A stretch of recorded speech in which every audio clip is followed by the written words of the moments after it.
In November 1910, a private train waited in New Jersey. Powerful men, bankers and politicians boarded in secrecy using only first names. Their destination, Jekyll Island, Georgia. For 10 days they met in total secrecy, away from public scrutiny. Their goal? To design a banking system that would secure their dominance, not serve the public. The result was the Federal Reserve Act, a name chosen to sound official and trustworthy. But the Federal Reserve was neither truly federal nor a reserve. It was a private banking cartel with legal control over the nation's money. The plan was presented to Congress as a solution to financial panics, masking its true origins. The public was promised stability, but the real beneficiaries were the bankers who created it. In 1913, the Federal Reserve Act became law. The American people never learned the full story of its secret birth. The secrecy of its creation set the tone for a century of hidden operations. The Federal Reserve's true purpose was concealed from the very start. Many believe the Federal Reserve is a government agency, but that's an illusion. Its name and Washington address suggest public control, but the reality is different. The Fed is a hybrid. Its 12 regional banks are private corporations, owned by the nation's largest banks. These banks receive dividends and influence policy, creating a conflict of interest.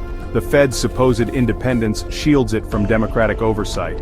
Its decisions, creating money, setting rates, bailing out banks, are made by unelected officials, behind closed doors.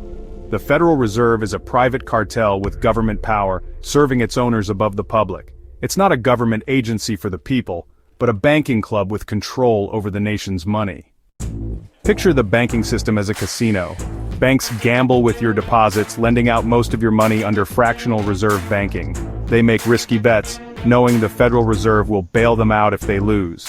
When banks face losses, the Fed creates new money to rescue them, bailouts for the biggest players. This safety net encourages reckless risk-taking, since losses are covered but profits are kept.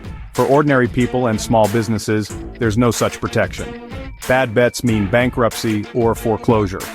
The Fed's bailouts privatize profits and socialize losses, making the system fundamentally unfair. The casino is rigged, the big banks always win, while the public pays the price. The Federal Reserve ensures the financial elite never truly lose. Ordinary citizens bear the consequences of a game they never agreed to play. The house always wins. And the house is the banking cartel. The Fed creates money not by printing but with a keystroke, buying assets from banks and crediting them with new dollars. This expands the money supply, causing inflation. More dollars chasing the same goods means prices rise. Inflation isn't just higher prices, it's the devaluation of every dollar you own. Over time, your savings and wages buy less as the value of money erodes. Since 1913, the dollar has lost most of its purchasing power. Inflation acts as a hidden tax, quietly transferring wealth from savers to the government and banks. The Fed enables government overspending by creating money, and the public pays through lost purchasing power. No legislation is needed, just silent, ongoing theft.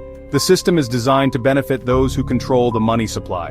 Inflation is the invisible hand taking from the many to enrich the few.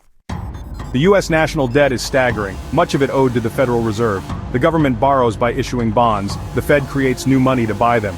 This cycle creates endless debt. Taxpayers owe interest on money created from nothing. Every dollar in circulation is a dollar of debt, and the interest can never be fully repaid. The only way to pay the interest is to borrow more, ensuring the debt grows forever. This system gives immense power to the financial elite, draining the nation's economic vitality. A nation in perpetual debt is not truly sovereign. Its policies serve creditors, not citizens. The debt treadmill enriches the few who control the money machine.